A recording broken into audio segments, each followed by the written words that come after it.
गुरमुखो, आप जी समूह साध संगत को राधा स्वामी जी। गुरमुखो, आज दिवाली है और इस पावन अवसर की आप जी समूह साध संगत को ढेर सारी शुभकामनाएं। लख लख बधाई जी सारी संगत को। बड़ा ही पावन अवसर आया है। हर त्योहार एक नई खुशियां लेकर आता है, लेकिन ये सिर्फ बाहरी खुशियां हैं। अगर हम बात करें तो अंदर की खुशी सबसे महत्वपूर्ण खुशी है। बाहर का त्योहार ना आपने बड़ी खुशी के साथ हर्षो उल्लास से धूमधाम से मनाना है, बड़ी खुशी से मनाओ।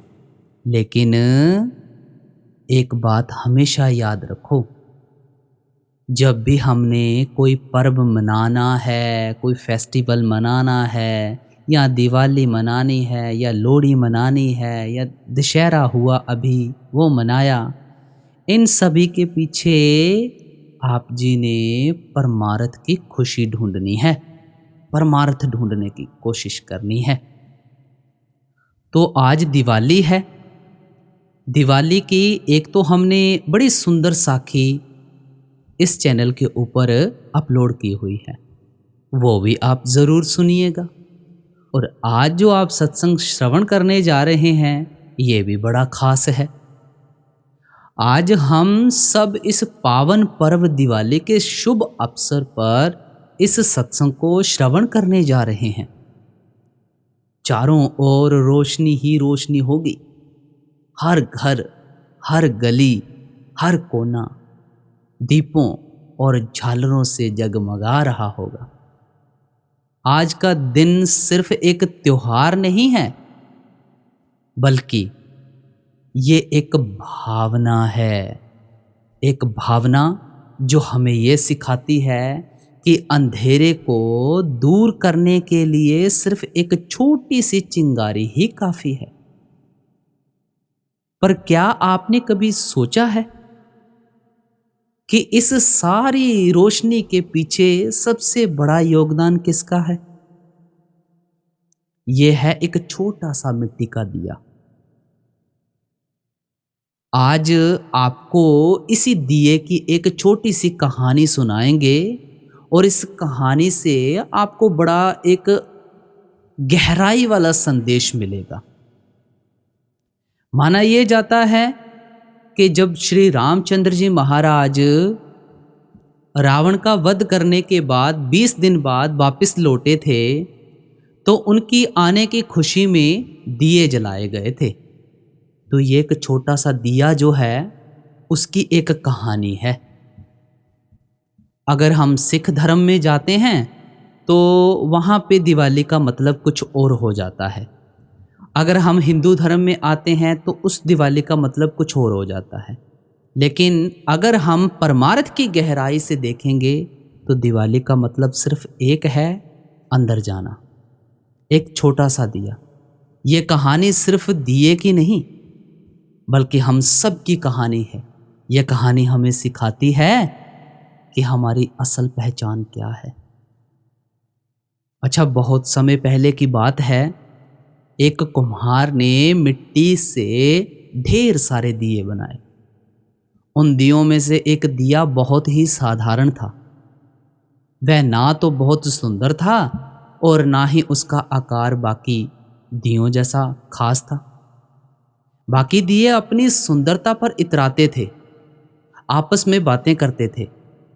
एक दिया बोला, देखो मैं कितना सुंदर हूं, मुझ पर बहुत अच्छे रंग चढ़ाए जाएंगे और मैं किसी बड़े घर में जाऊंगा। अच्छा, दूसरा दिया बोला, मैं सबसे अलग हूं, मेरा आकार सबसे अनूठा है और लोग मुझे जरूर पसंद करेंगे। पर हमारा छोटा सा दिया चुपचाप सबकी बातें सुन रहा था। उसे पता था कि सिर्फ बाहरी रूप से कुछ नहीं होता, असली पहचान तो काम से बनती है। वह यह भी जानता था कि असली सुंदरता बाहर से नहीं बल्कि अंदर से आती है। जब कुम्हार ने उन्हें आग की भट्टी में डाला तो बाकी दिए डर गए। वे चिल्लाने लगे, ये आग हमें जला देगी, हम राख हो जाएंगे। लेकिन हमारा दिया शांत रहा। उसे पता था कि ये आग ही उसे मजबूत और पक्का बनाएगी।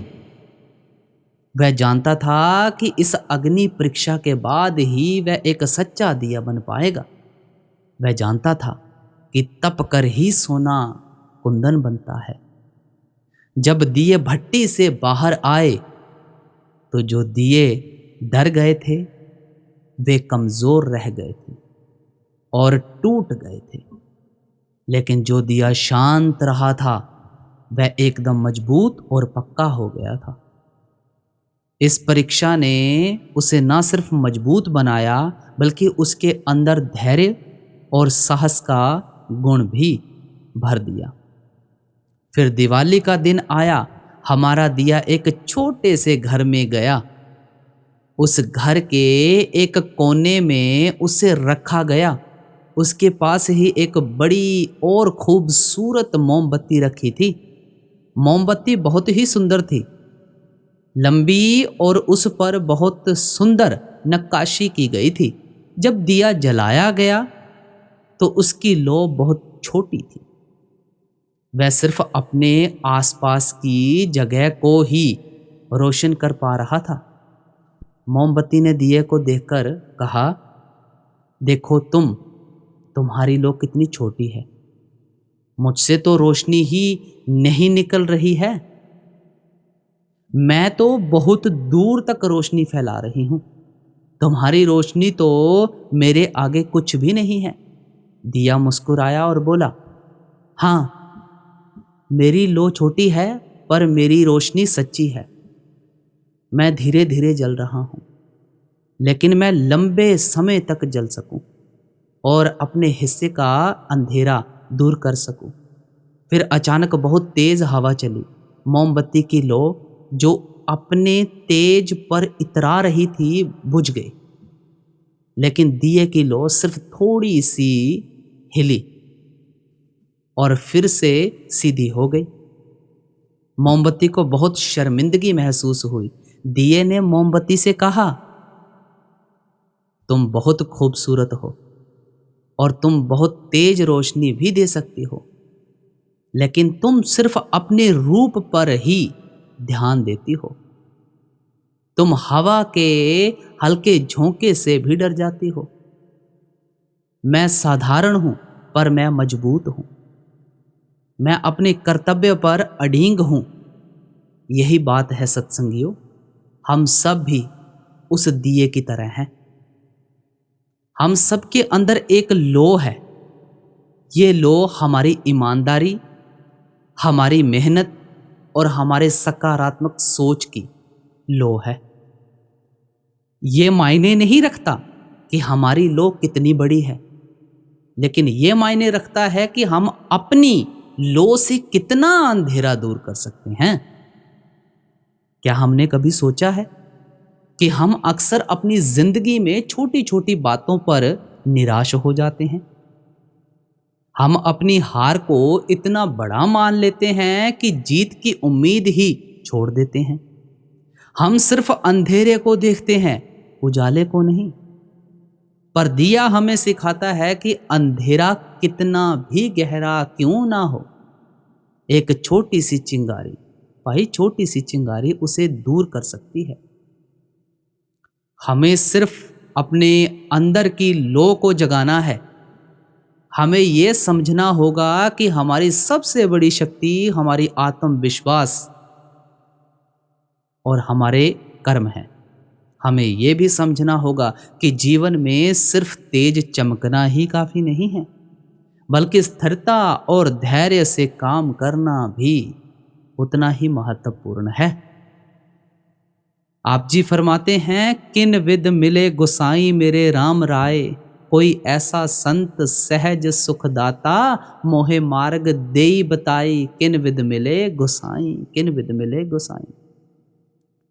भाई संत तो हमें कई बार समझा चुके हैं, हजारों दफा समझाया है कि भाई इस तरह राम राय मिलेगा, इस तरह राम राय मिलेगा, लेकिन हम उनकी बात सुनते कहाँ हैं।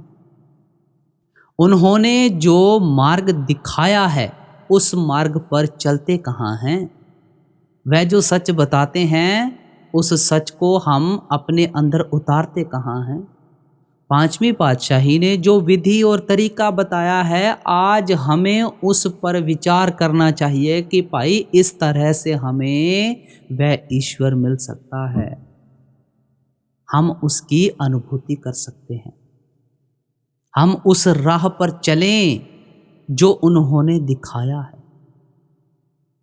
एक बात मैं आपसे कहना चाहता हूं कि संत सतगुरु ने जो हमें राह दिखाई है वह है सिमरन भजन की। हमें सिमरन भजन करने की आदत नहीं है। आदत हमें किस चीज़ की है? इधर उधर की बातें करने की, जो आम जिंदगी जी रहे हैं उस तरह जीने की।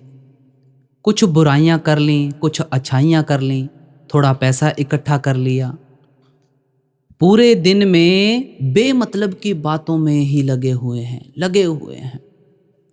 कभी नौकरी करने चले गए, कभी व्यापार कर रहे हैं, कहीं आ रहे हैं, कहीं जा रहे हैं, बस यही बातें अच्छी लगती हैं। बहनों को भी इसी तरह सुबह उठे, घर के काम किए, दोपहर में टेलीविज़न वगैरह देख लिया और फिर घर का काम करते रहे, फिर शाम को भी इधर उधर की थोड़ी बातें की। मन इन्हीं चीज़ों में लगा रहता है। फिर शाम हुई, फिर इन्हीं कामों में लग गए। यही सारी जिंदगी करते रहते हैं, सारी जिंदगी। हम लोगों को आदत नहीं है। अब एकदम से आदत बदलना बड़ा मुश्किल है भाई। जो चीज़ हम बचपन से करते आए हैं उसे कैसे बदलोगे? आप समझो, एकदम उलट है। केवल नाम का सुमिरन करना ही काफ़ी नहीं है। नाम के सुमिरन के साथ हमारी तवज्जो भी सुमिरन के साथ जुड़ी हो, यानी परमात्मा का ध्यान या गुरु का ध्यान आ रहा हो, तब तो सुमिरन ठीक है। अब संत महात्मा जैसे बाणियां समझाते हैं कि भाई सुमिरन की सुध यूं करो, सुमिरन की सुध यूं करो। अब जो जो तरीके साधन समझाए गए हैं उन्हें हम गहराई से अपने अंदर नहीं उतारते, ना ही हम उन्हें समझाने की कोशिश करते हैं। इसीलिए हमारा ना भजन बनता है, ना सुमिरन बनता है। आप समझ रहे हैं, आदत है हमारी। अब आदत है सुबह से लेकर शाम तक पूरा दिन यूं जाया करने की। तो आप देख लो हम कब से जाया कर रहे हैं।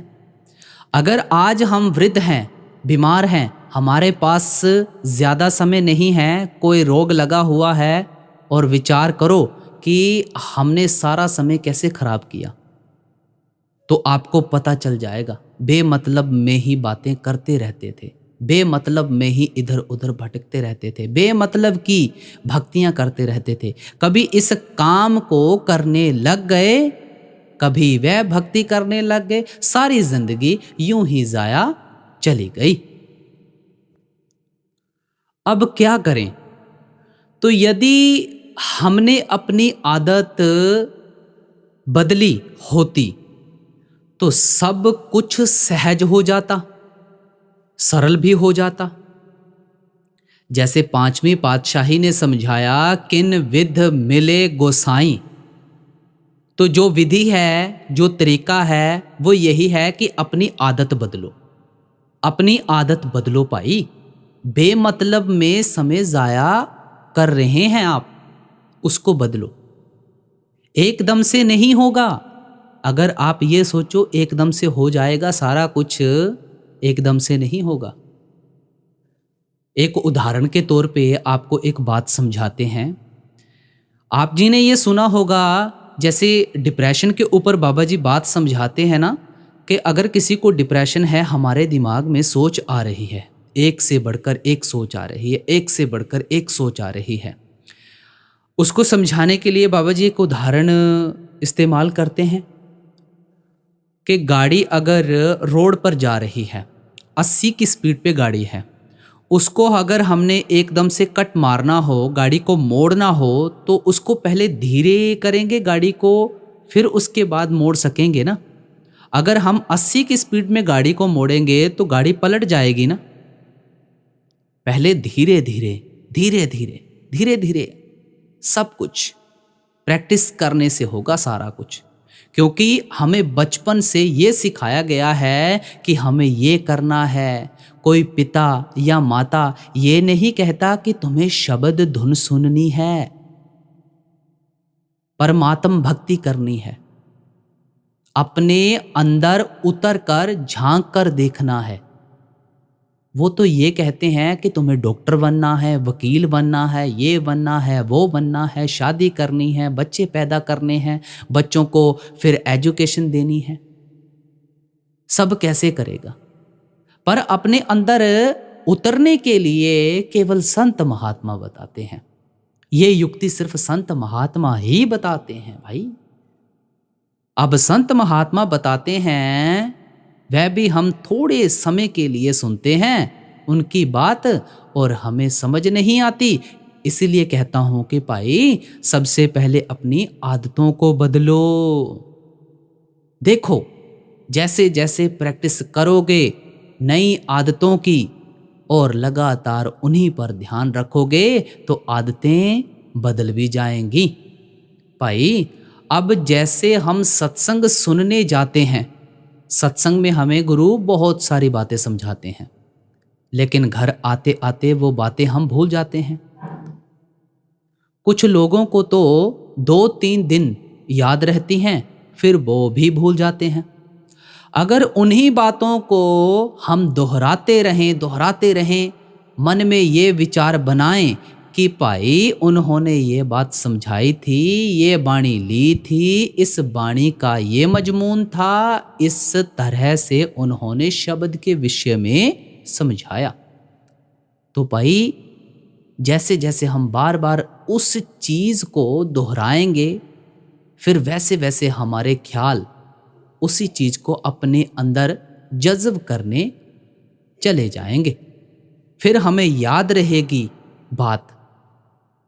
इसी तरह हमें जो आदत हमारी बचपन से बन गई है गलत, उसे सही करना है।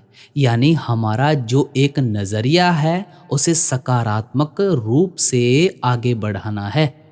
देखो, पहले जो बचपन से हमने सीखा है उन पर थोड़ा ब्रेक लगाओ, उन्हें भूलने की कोशिश करो।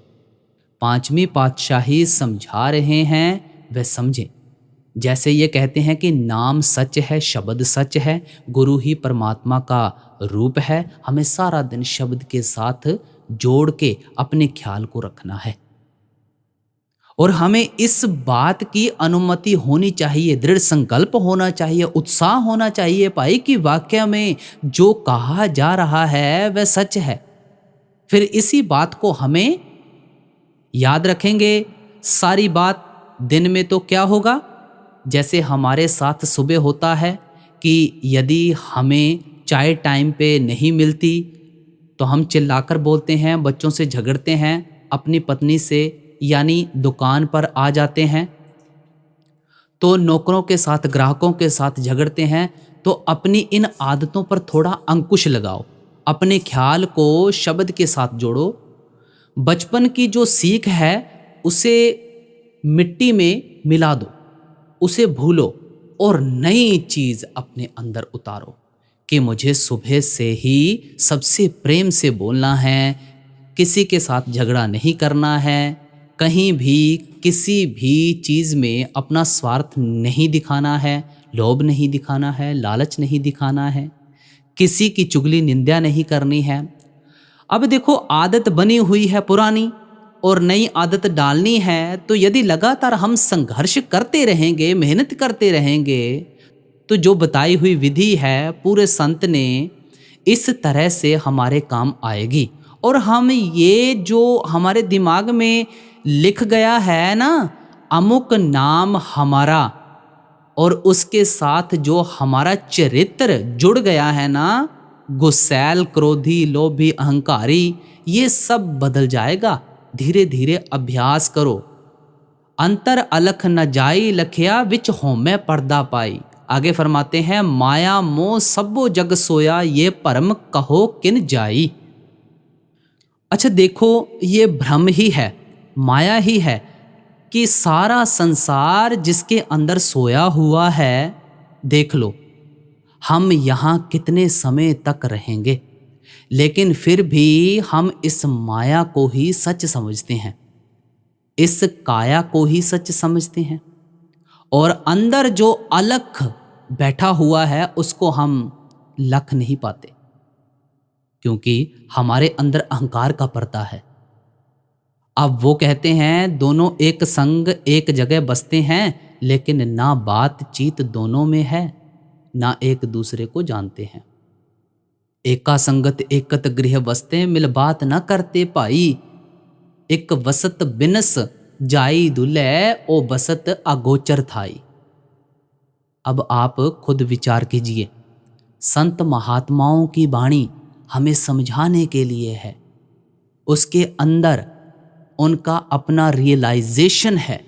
आज हमारे लिए ये वाणी बहुत कारगर सिद्ध होती है। आज दिवाली है, सभी को दिवाली की शुभकामनाएं पहले ही दे दी गई हैं, तो एक बार फिर से दिवाली की शुभकामनाएं देते हैं। आप सोचो तो सही, हमारे अंदर आत्मा परमात्मा दोनों एक ही जगह बैठे हैं, दोनों एक दूसरे से बात नहीं करते हैं। क्यों क्यों नहीं करते?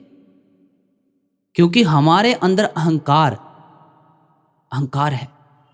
हम बचपन से जो चीज हमने पकड़ रखी है वह हमसे छोड़ी नहीं जा रही है। ना माया छोड़ी जा रही है, ना ये काया छोड़ी जा रही है, ना ये मान अभिमान छोड़ा जा रहा है, ना ये लोभ तृष्णा आसक्ति छोड़ी जा रही है। इसलिए भाई हम दुखी हैं, और तरीका बहुत सरल है। इतना सरल तरीका है कि जो हमने पकड़ रखा है उसे छोड़ना है। हमने क्रोध पकड़ा हुआ है, छोड़ना है। लोभ पकड़ा हुआ है, छोड़ना है। परिवार को पकड़ा हुआ है, छोड़ना है। आजकल के बच्चों को कुछ चिल्ला के तुम बोलो तो सही, वो डर जाएंगे, तुम्हारी बात मान लेंगे। कल वही बच्चे जब बड़े हो जाते हैं, तुम उनसे चिल्ला के देखो, वह तुमसे ज़्यादा चिल्लाते हैं, और नहीं चिल्लाते तो तुम भौंकते रहो, बोलते रहो, वो निकल जाते हैं। कोई फर्क नहीं पड़ता, वो परवाह नहीं करते तुम्हारी, और तुमने परवाह नहीं की अपने माँ बाप की या अपने गुरु की। आज परवाह नहीं कर रहे हो, वो तुम्हारी परवाह क्यों करने लगे? अगर आपने अपने आप को बदला होता, चाहे आप गुस्सैल कितने ही रहे होते, कितने ही कामी क्रोधी लोभी अहंकारी मोही कितने ही रहे होते, लेकिन गुरु नाम लेने के बाद अपना चरित्र आपने बदल लिया होता। आप धीरे धीरे बड़े प्रेम प्यार से सबसे बोलते। अपने मन में जैसे ही वासना के विचार आते तो सोचते कि नहीं भाई नहीं, ये गलत चीज़ है। क्यों कर रहे हैं हम ये? क्यों क्रोध कर रहे हैं? क्यों लोभ कर रहे हैं? खाने में नमक ज़्यादा है, क्यों गुस्सा कर रहे हैं? कोई बात नहीं, उठ के डाल लेते हैं। अगर 2 सब्जी है कि एक में ज़्यादा है एक में कम है, दोनों को मिला लो, बराबर हो जाएगा। किसी में ज़्यादा ही हो गया, एक ही सब्जी है, भाई थोड़ी थोड़ी लगा के खा लो। हमसे भी गलती हो जाती है, लड़ने लग जाते हैं, पड़ोसी से लड़ते हैं, बच्चों से लड़ते हैं, बीवी से लड़ते हैं, अपने साथ काम करने वाले साथियों से लड़ते हैं, एम्प्लॉय से लड़ते हैं, लड़ते ही रहते हैं और कहते हैं हमारा सिमरन भजन नहीं बनता। कहाँ बनेगा? और सिमरन भजन बनने के लिए भाई ये आदतें जो हैं इन्हें छोड़नी होंगी। इन चीज़ों को मिटाने का अभ्यास सिमरन भजन से कहीं ज़्यादा ज़रूरी है, जो हमने अपने दिमाग में लिख रखी है। आगे पांचवी पातशाही फरमाते हैं, जिसके गृह तिन दिया ताला कुंजी गुरसो पाई, अनेक उपाब करे नहीं पावे बिन सतगुर सरनाई। अपने आप को गुरु के सुपुर्द कर दो, जो उन्होंने समझाया है उसे सिर मत्थे रखो। वो कहते हैं नाम का सुमिरन भजन करो, तो सुमिरन भजन करो भाई। वो कहते हैं कि ध्यान करते हुए नाम का सुमिरन भजन करो, तो ध्यान करते हुए नाम का सुमिरन भजन करो। वे कहते हैं हक हलाल की कमाई करो, तो हक हलाल की कमाई पर ही ध्यान दो। वे कहते हैं कि आत्मा सच है, शाश्वत है, तो आत्मा भाई सच है, शाश्वत है, बस इसी पे ध्यान दो। वे कहते हैं कि मनुष्य जन्म दुर्लभ है, 84 लाख योनियों के बाद मिला है, तो बिल्कुल मिला है, यानी जो वो कहें वही सच है। वो कहते हैं कि तुम्हारे लिए शब्द ही सब कुछ है, वही तुम्हारा पिता है, पुत्र है, बेटा है, बेटी है, सब कुछ वही है। तो फिर तुम्हारे लिए वही है, हमारे लिए वही है, और कुछ नहीं। तुम चाहे जितने उपाय कर लो, जितने भी उपाय कर लो, जितने यत्न कर लो, कोई फायदा नहीं होगा। ये चाबी जो हमारे अंदर है वह गुरु के पास है, गुरु ही हमें सौंपते हैं। और जब हम उस चाबी को अपने हाथ में लेकर अंदर का ताला खोलते हैं, तब वो ताला खुलता है। अभी ताला नहीं खुला हुआ, नामदान मिल गया है, ताला नहीं खुला, किवाड़ ज्यों के त्यों बंद है। क्योंकि बचपन से जो हमने सीखा है वह हम कभी भूल नहीं पा रहे।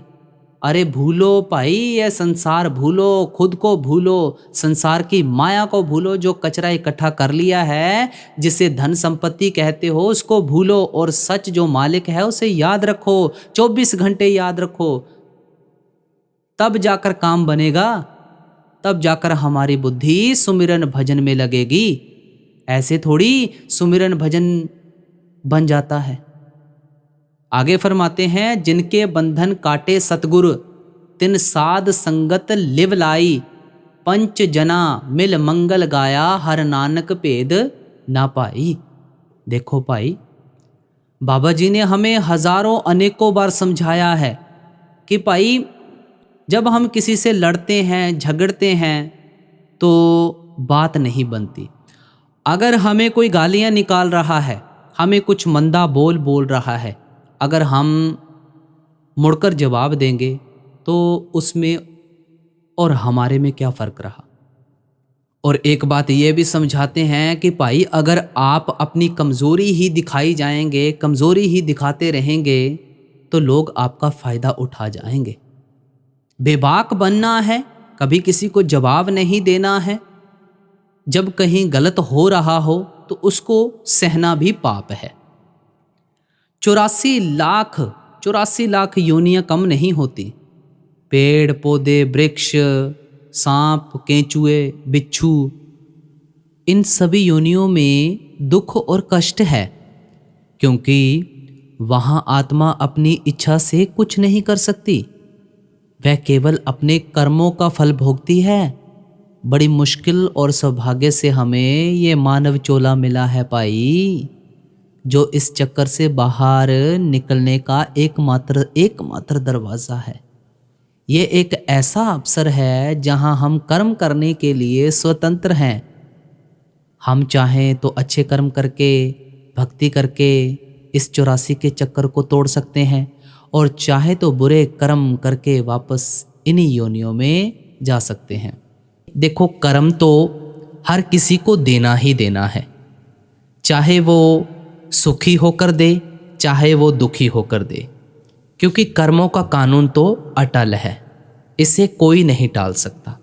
परमार्थ का अर्थ है परम का अर्थ, यानी हम उस कुल मालिक के बारे में अगर हम पूरा समझ जाएंगे, पूरा जान जाएंगे, तो उसे हम परम का अर्थ कह देते हैं। परमार्थ में आकर हमें एक बहुत ही आनंदमय एक शक्ति का एहसास होता है अपने अंदर। एक सत्संग करता थे, उनका एक बहुत प्यारा मित्र हुआ करता था जो गुरु घर के साथ जुड़ा हुआ नहीं था और नामदान नहीं ले रखा था।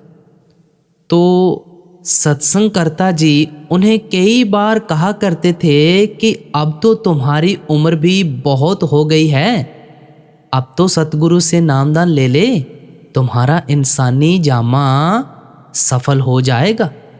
लेकिन वह हर बार सत्संगकर्ता जी की बात को टाल देता था। जब सत्संगकर्ता जी बहुत दिनों बाद अपने दोस्त को मिलने गए तो वह बहुत बीमार हो चुका था। जब सत्संगकर्ता जी अपने दोस्त को मिले तो दोस्त ने सत्संगकर्ता जी को कहा कि अगर बाबा जी मुझे ठीक कर दें तो मैं नामदान ले लूँगा। अब देखो, उसने अपनी मांग आगे रख दी कि बाबा जी मुझे ठीक कर दे तब मैं नामदान ले लूँगा। देखो, पहली बात तो आप सभी को ये बता दें कि नामदान कभी भी देखा देखी में नहीं लेना चाहिए। नामदान का मकसद सिर्फ आत्मा और परमात्मा का है। अगर आप ये सोचते हैं कि नामदान ले लेने से हमारी मुक्ति हो जाएगी, हमारे दुख कलेश खत्म हो जाएंगे, तो ये आपकी सबसे बड़ी भ्रमता है। तो सत्संगकर्ता जी ने कहा, अभी भी तुम शर्तें रख रहे हो? उसने कहा, अब तो मैं चल भी नहीं सकता, मैं क्या करूं? तो सत्संगकर्ता जी ने कहा, मैंने तुम्हें इतना समझाया था कि नामदान ले लो, लेकिन तुमने मेरी एक ना मानी। अब तो तुम्हें नामदान मिलने से रहा। अब तो तुम ना तो चल सकते हो ना बैठ सकते हो। अब तुमसे भजन सिमरन कैसे होगा? अब तो तुम बस बाबा जी का ध्यान ही कर लिया करो, बाबा जी अपने आप तुम्हारी संभाल करेंगे। उस बुजुर्ग के बेटे भी तब वहां पे खड़े हुए थे। जब सत्संगकर्ता जी ने अपने दोस्त को ये बात कही, सत्संगकर्ता जी ये बात बोलकर वहां से चले गए। फिर जब उस बुजुर्ग का आखिरी समय आया, उसको यम दिखाई देने लगे।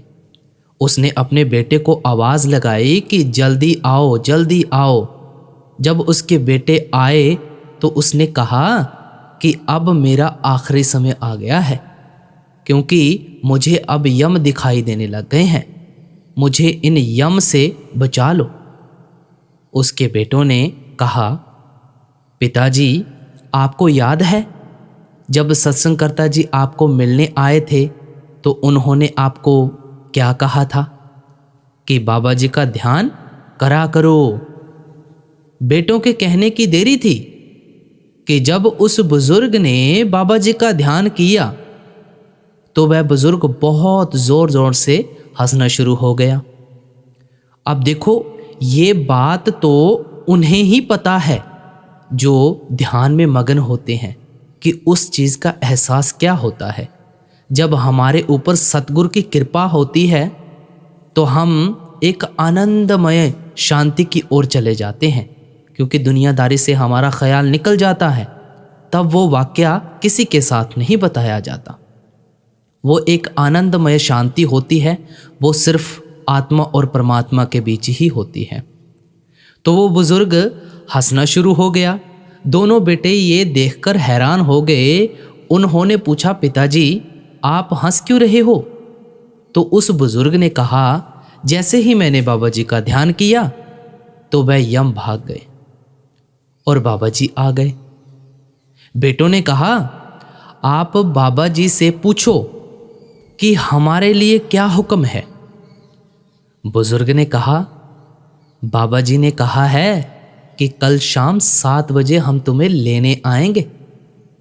अब ये बात सारे गांव में फैल गई कि कल शाम 7 बजे बाबा जी ने उस बुजुर्ग को लेने आना है। तो अगले दिन 6 बजे ही सारे लोग उनके घर आकर बैठ गए। वह बुजुर्ग बिस्तर पर लेटा हुआ था और खुशी खुशी अपने बेटों से टाइम पूछता है कि कितना टाइम हो गया है। तो जब पता चल जाए कि सतगुरु ने हमें लेने आना है, बेनती की ना, कि वो खुशी एक अलग ही होती है। मरने से कभी फिर डर नहीं लगता। इसीलिए बाबा जी कहते हैं कि जीते जी मरो, जिन्हें जीते जी मरना आ गया उन्हें सब चीज़ों का एहसास हो जाएगा। इतनी खुशी होती है अंत समय में जब हमें सतगुरु लेने आता है। अब वो बुजुर्ग सोचते हैं कि बाबा जी ने आना है, मैं बिस्तर पर लेटा हुआ हूँ, ये अच्छा नहीं लगेगा। ऐसा करता हूँ, मुझे उठकर ज़मीन पर बैठ जाना चाहिए। जब बुजुर्ग ने कहा बाबा जी ने आना है और मैं बिस्तर पर लेटा हूँ, ये अच्छा नहीं लगेगा। ऐसा करो कि मुझे उठाकर ज़मीन पर बिठा दो और एक तरफ तुम बैठ जाओ और दूसरी तरफ अपने छोटे भाई को बिठा दो। तो दोनों बेटों ने ऐसा ही किया। फिर उस बुजुर्ग ने फिर से टाइम पूछा। बेटे ने कहा 7 बजने को बस 2 मिनट बाकी हैं। बुजुर्ग ने कहा अब तो बाबा जी आने वाले हैं। अब उनके घर गांव के सारे लोग इकट्ठे हो गए थे कि बाबा जी ने लेने आना है। जैसे ही घड़ी पर 7 बजे उधर लाइट चली गई। 2 मिनट बाद जब लाइट आई तो वह बुजुर्ग हंसते हुए अपने शरीर को छोड़ चुका था। तो साध संगत जी, अगर सतगुरु हमारे दोस्त और रिश्तेदारों तक का ख्याल रखते हैं तो क्या वह हमारे आखिरी समय में हमें लेने नहीं आएंगे? जैसे बाबा जी कहते हैं, ना सुख विच गृहस्थ दे, ना सुख छड़ गया, सुख है विच विचार दे, संता शरण पया। बाबा जी हर बार हमें समझाते हैं कि भाई देखो, जब आप गृहस्थ जीवन में रहते हैं तो आपके ऊपर बहुत सारी जिम्मेवारियां होती हैं, और जब आप गृहस्थ जीवन में रहते हुए उस नाम के साथ जुड़ते हैं, आपके अंदर एक अलग शक्ति महसूस होती है। आपको उस नाम या शब्द को हम लफ्ज़ों से बयान नहीं कर सकते हैं, या आप ये कह लो कि उस नाम को आप जान पाएंगे, उसकी मियाद मुकर्रर कर सकेंगे, तो ऐसा नहीं हो सकता। वो देश लाफानी देश है। बच्चों के द्वारा बाबा जी से बहुत बार सवाल किए जाते हैं कि बाबा जी असली शांति या असली सुखी कौन है?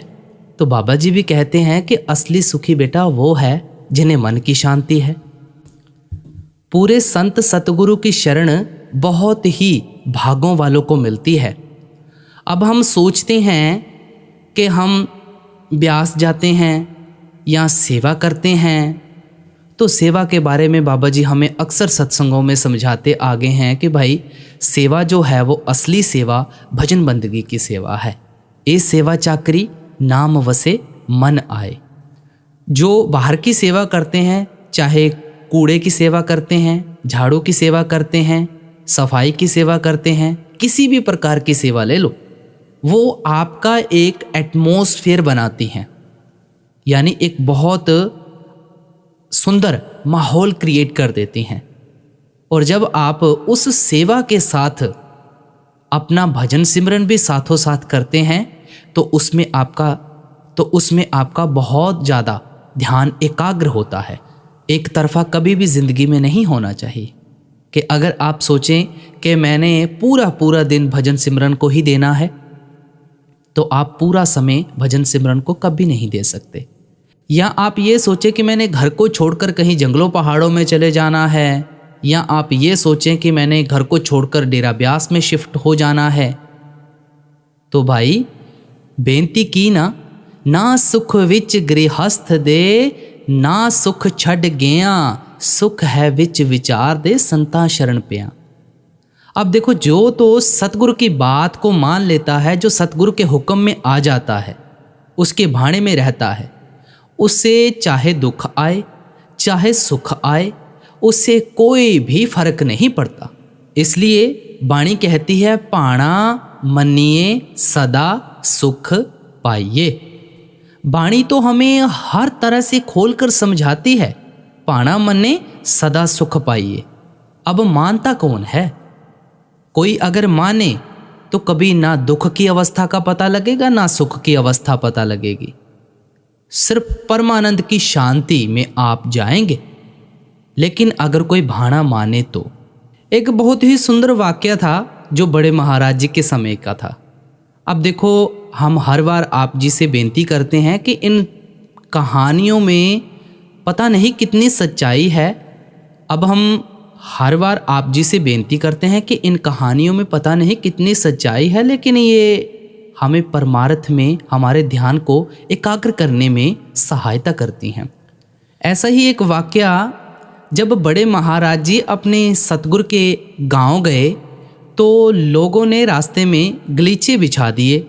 जब रास्ते में जा रहे थे तो अपने सतगुरु को याद कर उनकी आंखें भर आईं। वहाँ के लोग कहने लगे, बाबा जी, हमने आपसे एक अर्ज करनी है। बाबा जी ने कहा, बोलो भाई, क्या अर्ज करनी है? लोगों ने कहा, बाबा जी, महाराज जी का घर बहुत पुराना हो गया है। हम चाहते हैं कि यहाँ बाबा जी का नया मकान बना दे। तो बड़े महाराज जी ने कहा, अगर आप मेरे मन की पूछो तो मैं तो चाहता हूँ कि ये मकान सोने का बनवा दूँ, लेकिन अंदर सतगुरु इजाज़त नहीं देते।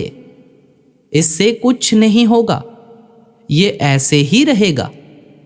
संगत कहने लगी, एक और अर्ज करनी थी बड़े महाराज जी।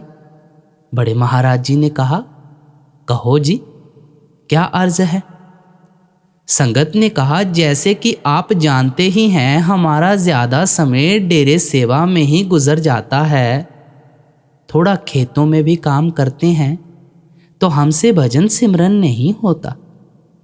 तो बड़े महाराज जी ने कहा, आप भजन सिमरन करो या ना करो, मैं तो इस गांव के कुत्ते को भी तार दूंगा। तो देखो, ये संतों के कहे हुए वचन हैं, लेकिन अगर हम इसकी गहराई में जाने की कोशिश करेंगे तो हमें इस चीज़ के बारे में पता नहीं लग पाएगा।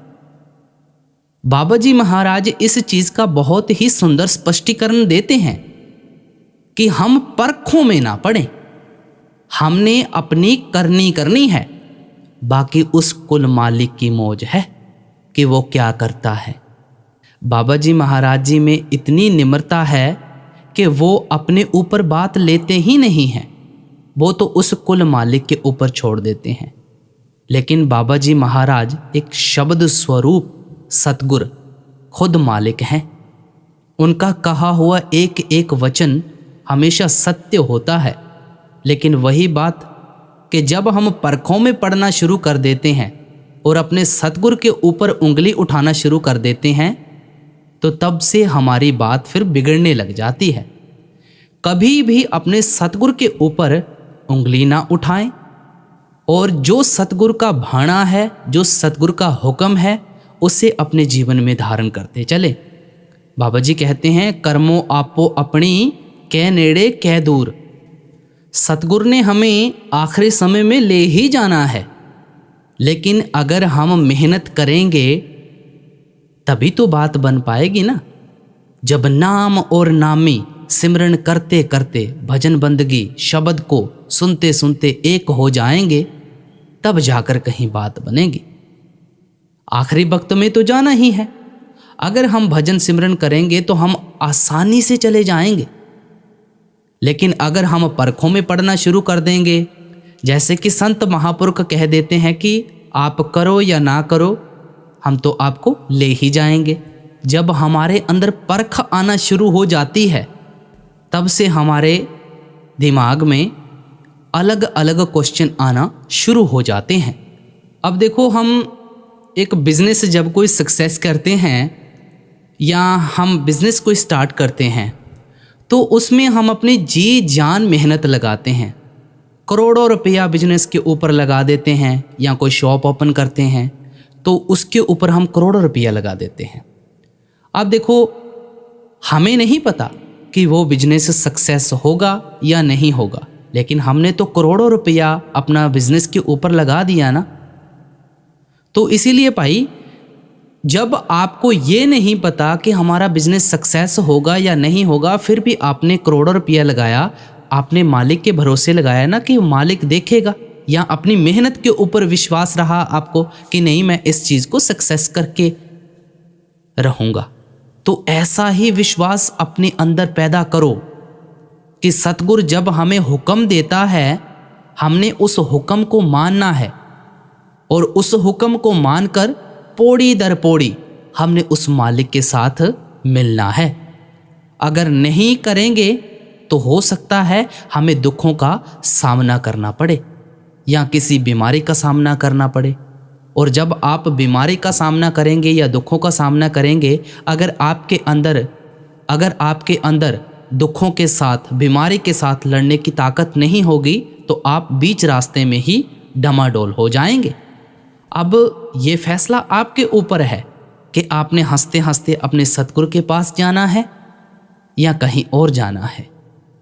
अगर तो आपने अपने गुरु के साथ जाना है, तो जो गुरु उपदेश देता है तो उसके बताए हुए मार्ग के ऊपर चलना है।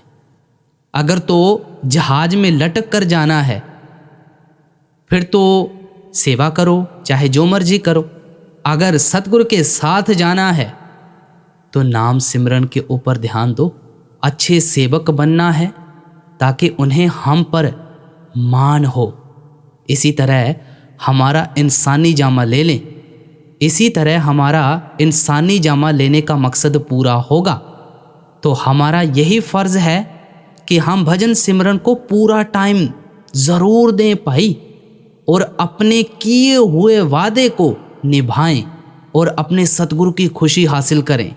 क्योंकि संत महात्मा कहते हैं कि कर्मों से डरिए, कर्मों से डरिए नहीं। अब आपको कर्म के सिद्धांत के बारे में बताएंगे एक साखी के माध्यम से। पूरा आपको स्पष्टीकरण हो जाएगा कि कर्म कैसे वापस लौट कर आता है। बाबा जी कहते हैं ना, एक तिनका भी अगर किसी के खेत में से हमारे खेत में आ जाता है तो उसका भी हमें हिसाब देना पड़ता है। एक बहुत सुंदर साखी है, एक बहुत सुंदर साखी के माध्यम से आपको समझाएंगे कि कर्म का सिद्धांत क्या है। प्राचीन काल की बात है, एक बहुत ही बड़ा प्रसिद्ध नगर था। उस नगर में एक राजा रहता था। वह राजा जब धीरे धीरे बूढ़ा होने लगा तो उसकी रानियां उसकी उपेक्षा करने लगी थीं। राजा अपनी रानियों की उपेक्षा को बर्दाश्त नहीं कर पाता था और वह चिंतित रहने लगा। एक दिन उसने अपने वैद्य को बुलाया और उससे कहा, हे वैद्यराज, क्या आप कोई इस तरह की दवाई तैयार कर सकते हैं जो मेरी खोई हुई जवानी को वापस कर सके? उस वैद्य ने सोचा कि ये राजा तो बड़ा ही मूर्ख है, ये फिर से जवान होना चाहता है। ये जानता नहीं कि इस संसार में अगर व्यक्ति एक बार बूढ़ा हो गया तो दोबारा जवान नहीं हो सकता, और ये मुझसे कह रहा है कि मुझे ऐसी दवाई तैयार करके दो जिससे मेरी खोई हुई जवानी वापस आ जाए। ये राजा इतना मूर्ख है, इससे धन ऐंठना कोई बुरी बात नहीं है, इसलिए मैं कोई ऐसी तरकीब लगाता हूँ जिससे ये राजा मेरे ही जाल में फंस जाए। उस वैद्य के मन में राजा के प्रति जो भावना थी वह अच्छी नहीं थी। वह उससे धन ऐंठना चाहता था और उसका राज्य भी हड़पना चाहता था। उस वैद्य ने कहा कि राजन, दवा तो मैं तैयार कर सकता हूँ और मैं जानता हूँ कि आपको उस दवा से पूरी तरह से लाभ भी होगा, लेकिन इसके लिए मेरे द्वारा बताई गई कुछ बातों को आपको स्वीकार करना होगा। और उसका पालन भी करना होगा। राजा ने पूछा कि कौन सी बातें हैं। उस वैद्य ने कहा कि इसके लिए आपको करीब 1 साल तक तय खाने में रहना होगा। राजा ने पूछा किस लिए? वैद्य ने कहा कि ये दवा तभी अपना प्रभाव डाल पाएगी जब वहाँ पर सूर्य की किरण ना पहुँच सके। तय खाना ही ऐसी जगह है जहाँ पर सूर्य की किरण नहीं पहुँच सकेगी। वैद्य ने कहा कि आपको यदि जवान होना है और आप बुढ़ापे से छुटकारा पाना चाहते हैं तो ये त्याग आपको करना ही होगा। वैद्य की बात सुनकर राजा ने कहा ठीक है वैद्यराज, ठीक है वैद्यराज, मैं तहखाना बनवाने का निर्देश देता हूँ। जब तक तहखाना तैयार होता है तब तक आप मेरे लिए दवाएं तैयार कर दीजिए। राजा की बात सुनकर वैद्य कहने लगा कि हे राजन, तहखाना तो आप तैयार करवाएंगे, लेकिन मेरी एक शर्त और भी है, वह भी आपको माननी होगी। उस तहखाने में आपको अकेले रहना होगा और आपके जो भी सेवक आप तक दवा और जो भोजन पहुंचाएंगे वह केवल तहखाने के दरवाजे पर ही रखकर वापस चले आएंगे। यदि आपको ये सारी चीज़ें मंजूर हों तो दवा को तैयार करूं। राजा उस वैद्य की बात को सुनकर पूरी तरह से तैयार हो गया। राजा मन ही मन खुश हो रहा था कि मेरी खोई हुई जवानी वापस आ जाएगी। लालच आ गया और वैद्य अपने मन में यह सोच रहा था कि ये राजा कितना मूर्ख है, इससे बहुत सारा धन ऐंठ लूँगा और इसके बाद इसके राज्य पर मेरा शासन हो जाएगा, क्योंकि राजा जब मेरे कहने के अनुसार तय खाने में चला जाएगा तो राज्य का जो भी कार्य है वह मेरे हिसाब से चलेगा। यही सोचकर निश्चित अवधि में उस वैद्य ने राजा को तहखाने में पहुंचा दिया और उसका उपचार करने का ढोंग करने लगा। उसने राजा से कहा कि हे राजन, अब कुछ ही दिनों के बाद आपका बुढ़ापा दूर होने वाला है और आपके स्वास्थ्य पर बहुत बड़ा प्रभाव पड़ने वाला है। अभी तक जो ये खाल आपकी लटकी हुई है, जो चेहरे पर आपकी झुर्रियाँ हैं, ये सब जाने लगेंगी और आपका शरीर बहुत ही बलशाली और एक जवान इंसान की तरह हो जाएगा। आपकी रानियां जब आपको देखेंगी तो वह आपको पहचान भी नहीं पाएंगी। वह वैद्य इस तरह से अपनी चालाकी दिखा रहा था कि मानो वह स्वयं ही भगवान हो। उस वैद्य की बात को सुनकर राजा बहुत प्रसन्न हुआ और कहने लगा कि हे वैद्य राज, हम तो यही चाहते हैं, यदि मेरी खोई हुई जवानी फिर से वापस हो जाए तो मैं तुम्हें मुंह मांगा इनाम दूंगा और इतना धन दूंगा कि तुम्हारी आने वाली पीढ़ियां भी माला माल हो जाएंगी। वह वैद्य राज को जवान बनाने का ढोंग करता रहा और दूसरी तरफ उसने जंगल के रास्ते से एक सुरंग को खुदवाकर उसे तहखाने से मिलवा दिया। इसके बाद वह किसी ऐसे व्यक्ति की तलाश करने लगा जो राजा का बिल्कुल हमशक्ल हो, जिसकी शक्ल राजा से मिलती जुलती हो और वह व्यक्ति जवान हो। एक दिन की बात है, नदी के तट पर स्नान करता हुआ एक व्यक्ति वैसा ही दिखाई दिया जैसा वह चाहता था, जिसकी शक्ल सूरत बिल्कुल उस बूढ़े राजा से मिल रही थी। वैद्य उस व्यक्ति के पास पहुंचा और कहने लगा कि हे नौजवान, लगता है कि इस नगर में पहली बार आए हो, तुम कहाँ के रहने वाले हो? उस व्यक्ति ने कहा कि श्रीमान जी, आपने बिल्कुल ठीक पहचाना, मैं इस नगर में पहली बार आया हूँ। लेकिन आप मुझे ये सब क्यों पूछ रहे हैं? वैद्य ने कहा कि तुम मुझे अपना मित्र ही समझो। अगर तुम मेरा कहना मानोगे और मेरे काम के लिए तैयार हो जाओगे तो मैं तुम्हें इस नगर का राजा बना दूंगा। तो मैं तुम्हें इस नगर का राजा बना सकता हूँ। वैद्य की बात सुनकर वह युवक आश्चर्यचकित हो गया। वह कहने लगा कि आप कैसी बातें कर रहे हो? क्या आपका दिमाग सही नहीं है? वैद्य बोला कि मेरा दिमाग पूरी तरह से सही है और मैं इस राज्य का वैद्य हूँ। मेरा राजा पर बहुत बड़ा प्रभाव है। मैं जो चाहता हूँ वही कर सकता है। मैं जो चाहता हूँ वही कर सकता हूँ। उस व्यक्ति ने कहा कि ये तो बड़ी खुशी की बात है। जब आप इतने प्रभावशाली व्यक्ति हैं तो आप मुझे ज़रूर राजा बना सकते हैं, लेकिन राजा बनने के लिए मुझे क्या करना होगा? वैद्य ने कहा सिर्फ कुछ दिनों के लिए तुम्हें तहखाने में रहना होगा, लेकिन जैसे ही तुम तहखाने से बाहर आओगे तो सीधे ही राज सिंहासन पर बैठोगे और तुम इस राज्य के राजा बन जाओगे। वैद्य की बात सुनकर वह व्यक्ति कहने लगा कि आपका ये प्रस्ताव मुझे स्वीकार है। बताइए मुझे कितने दिनों तक इंतज़ार करना पड़ेगा? उस वैद्य ने कहा कि तुम्हें कुछ ही दिनों के लिए तहखाने में रहना होगा। इसके बाद तुम्हारा इंतज़ार ख़त्म हो जाएगा। ज़्यादा से ज़्यादा 6-7 दिन तक तुम्हें तहखाने में रहना होगा। इसके बाद मेरी जो भी योजना है उसी के अनुसार मैं अपना काम करूँगा। उस व्यक्ति ने कहा कि ठीक है। पास ही में एक गांव पड़ता है, उसी गांव के बाहर एक झोंपड़ी है, मैं वहीं पर ठहरा हूँ। आप जब चाहें तो किसी भी युवक को भेजकर या खुद आकर मुझे वहाँ से बुलवा सकते हैं। उस वैद्य ने कहा ठीक है।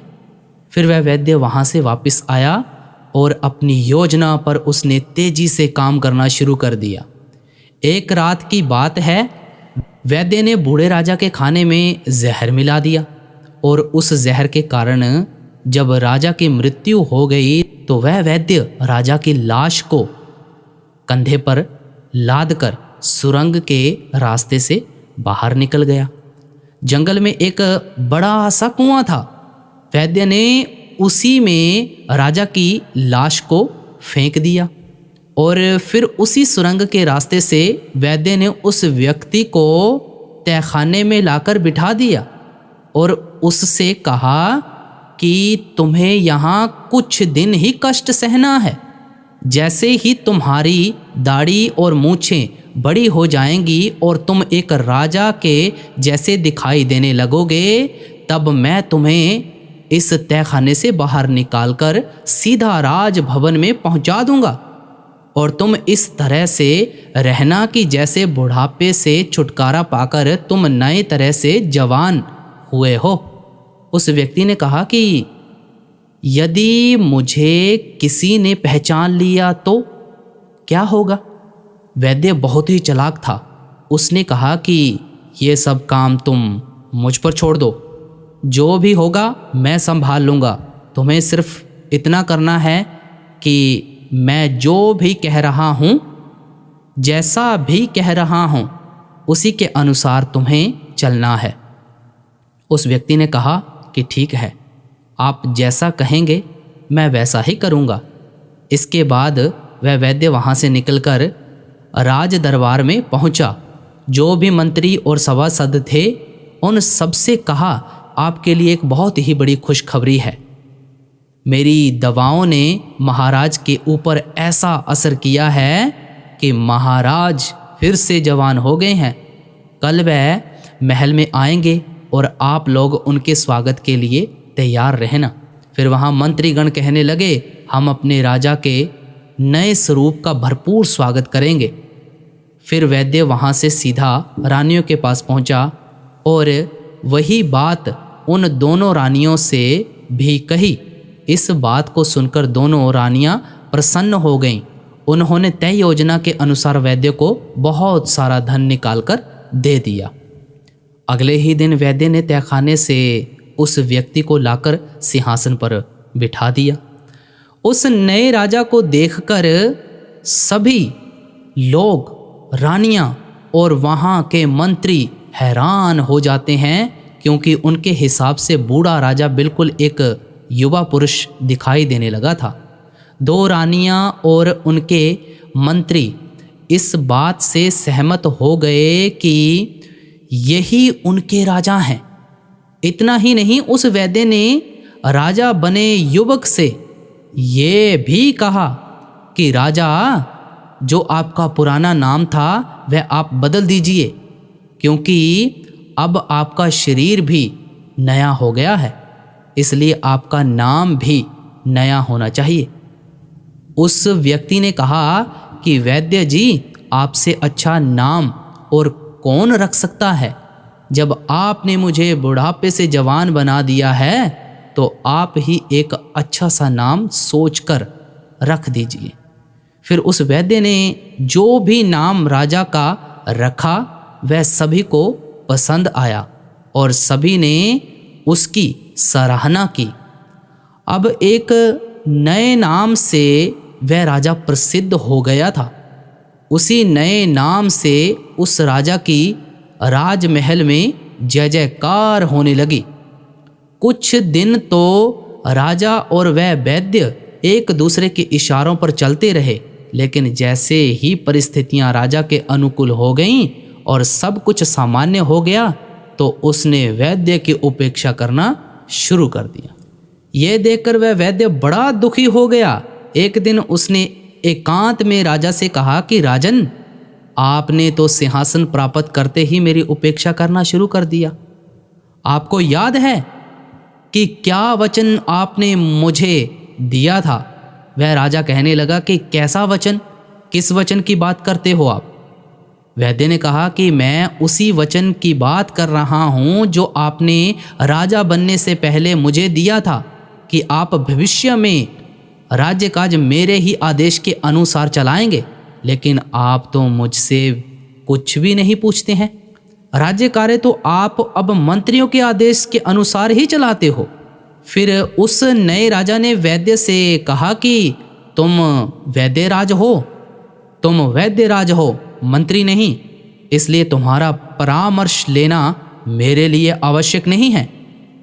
इस बात को सुनकर वह वैद्य बहुत ही क्रोधित हो गया और चेतावनी भरे हुए कड़े स्वर में कहने लगा कि हे राजन, ये मत भूलिए कि इस सिंहासन पर आपको मैंने प्रतिष्ठित किया है।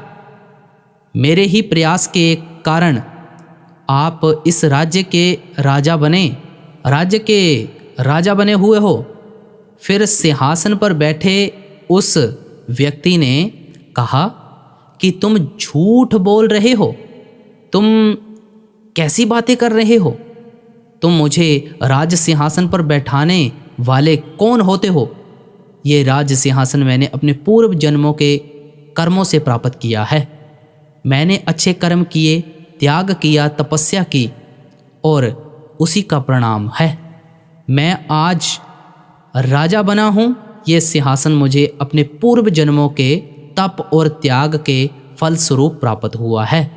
उस व्यक्ति ने कहा, समय आने पर तुम्हें सब कुछ पता चल जाएगा और इसका प्रमाण भी तुम्हें मिल जाएगा कि मैंने कैसे अपने पूर्व जन्म के कर्मों के अनुसार इस राज्य के सिंहासन को प्राप्त किया है।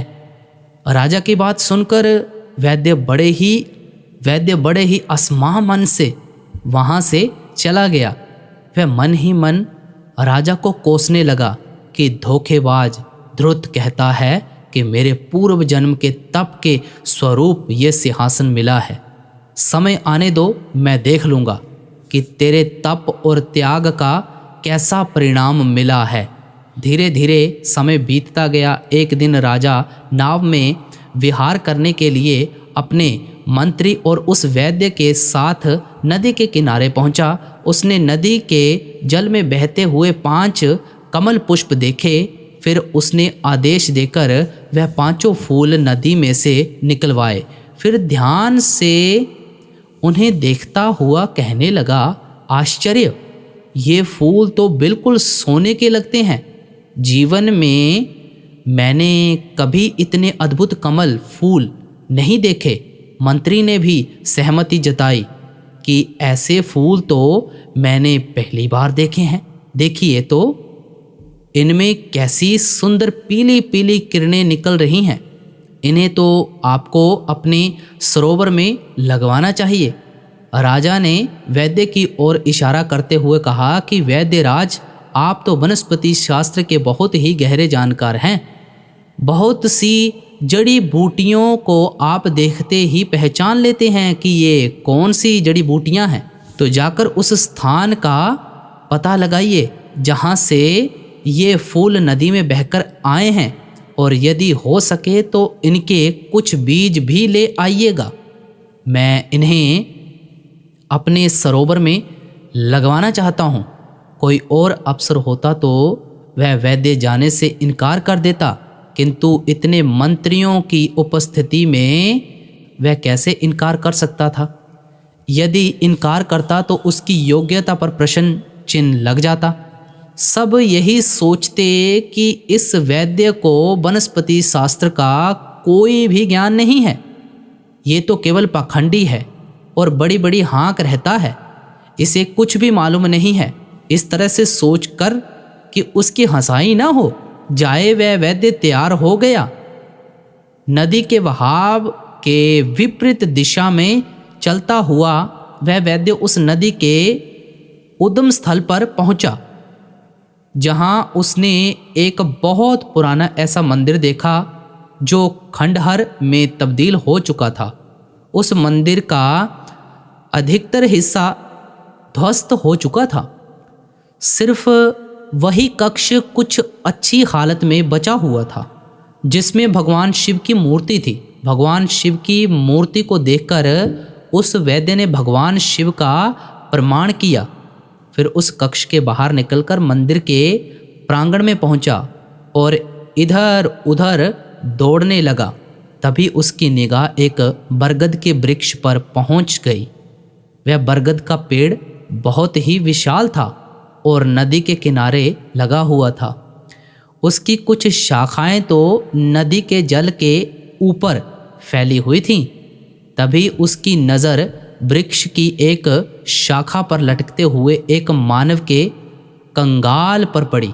वह नर कंगाल बरगद की एक मोटी सी शाखा पर उल्टा लटका हुआ था। उसकी टांगें आकाश की ओर थीं और सिर नदी के जल से कुछ ऊपर था।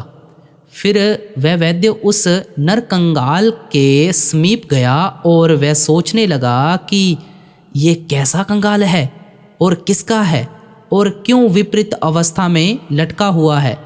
क्या इसके उल्टा लटकने में कोई रहस्य छुपा है। वैद्य ये सब बातें सोच ही रहा था कि अचानक मौसम बदल गया। आकाश में बड़े बड़े काले घने बादल छा गए। हवा का प्रवाह तेज होने लगा।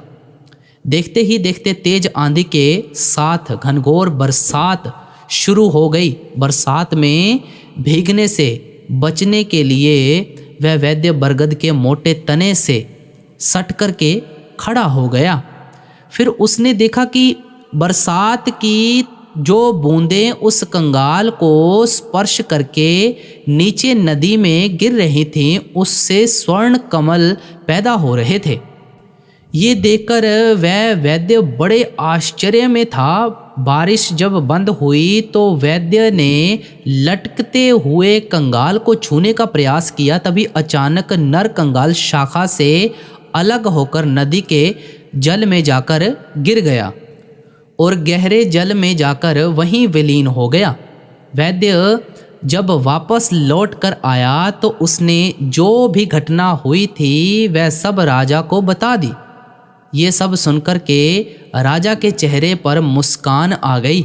उसने वैद्य से कहा कि वैद्यराज, जिस नर कंगाल को तुम देख कर आ रहे हो वह पूर्ण जन्म में मेरा ही शरीर था। मैंने अपने पूर्व जन्मों में उस बरगद के वृक्ष पर उल्टा लटकर वर्षों तक तपस्या की थी। मैं एक योगी था। तपस्या के दौरान ही मेरी मृत्यु हो गई थी। वर्षों तक उल्टा लटके रहने के कारण मेरा शरीर सूख गया था और नरकंकाल में तब्दील हो चुका था। और अब तो ये नरकंकाल भी शेष नहीं रहा।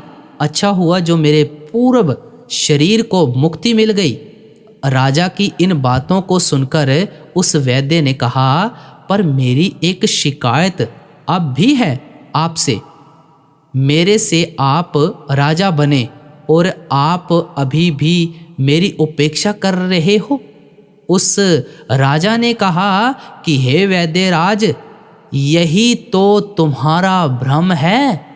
मैंने तुम्हें बताया तो है कि राज्य पद मुझे मेरे पूर्व के जन्मों के कर्मों के फल के कारण मिला है। फिर उस वैद्य ने कहा, तो क्या मेरे प्रयासों का कोई मतलब नहीं है? राजा कहने लगा कि तुमने जितने भी काम किए वह सब अपने स्वार्थ के कारण ही किए। मैं तो तुम्हारी कुछ ऐसी बातों को भी जानता हूँ जिनके कारण मैं तुम्हें सूली पर भी चढ़ा सकता हूँ, लेकिन मैं ऐसा नहीं करूँगा, क्योंकि तुमने मेरे साथ जो भी किया है और किसी और के साथ भी किया है उसका फल तो तुम्हें ईश्वर देगा ही देगा। कर्मों का सिद्धांत समझिए। आगे देखना।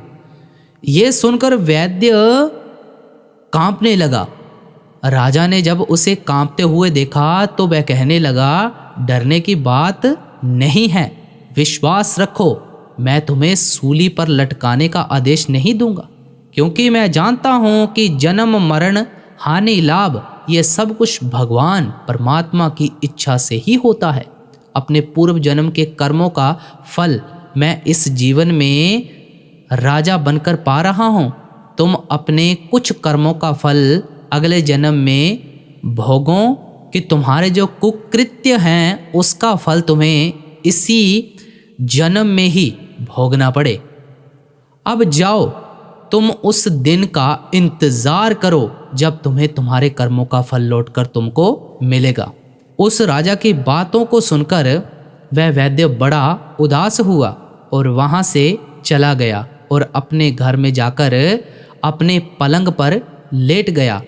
तो समय बीतता रहा और राजा का कहा हुआ सही हो गया। कुछ दिनों के बाद वह वैद्य जंगल में जड़ी बूटियां ढूंढने के लिए गया। संयोग से वह उस कुएं के पास पहुंच गया जहां उसने उस वृद्ध राजा की लाश को कुएं में फेंका था। उस कुएं में अब एक ऐसी झाड़ी उग आई थी जिसकी टहनियां कुएं के बाहर तक फैली हुई थी। उन टहनियों में पीले रंग के बड़े ही सुंदर फूल खिले हुए थे।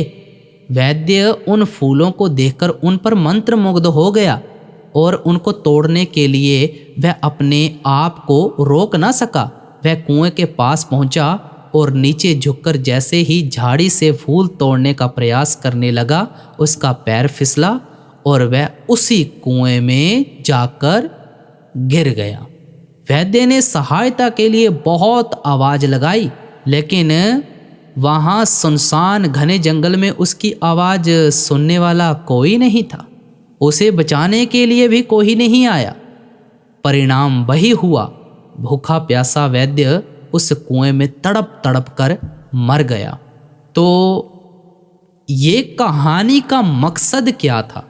हमारे जीवन में जब कोई भी ऐसा कर्म हमारे ऊपर भारी हो जाता है या हमें कुछ समझ नहीं आता, तो उस वक्त हमें बहुत सोच विचार के साथ चलना पड़ता है। मनुष्य को अपने बुरे और अच्छे कर्मों का फल एक ना एक दिन भोगना ही पड़ता है। कर्म फल से कोई नहीं बच सकता, कोई नहीं। इसलिए हर एक व्यक्ति को अपने अपने जीवन में हमेशा अच्छा करना चाहिए और ना ही किसी के बारे में बुरा सोचना चाहिए और ना ही किसी के साथ बुरा करना चाहिए। गुरु घर ने भी कहा है, सर्वद दा भला मंगो, कि सर्वद का भला मांगना है, सबका भला मांगना है। ये कहानी हमें यही सिखाती है कि जब भी हम कोई ऐसा कर्म करते हैं तो हमें बहुत ही सोच विचार के साथ उस कर्म को करना चाहिए। क्योंकि कर्मों के दायरे से कोई ना आज दिन तक बच पाया है और ना ही बच पाएगा। कर्मों का हिसाब किताब सबको देना पड़ेगा। कर्मों आपो अपनी कै नेड़े कै दूर, कर्म जो जो तू करेगा भुगतना वही भरना।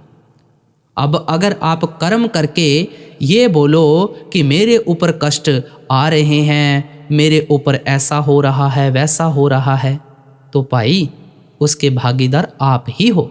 जो आपने किया है आप भूल गए हैं, मालिक नहीं भूला। तो आज के सत्संग का विषय यहाँ पर समाप्त हो रहा है।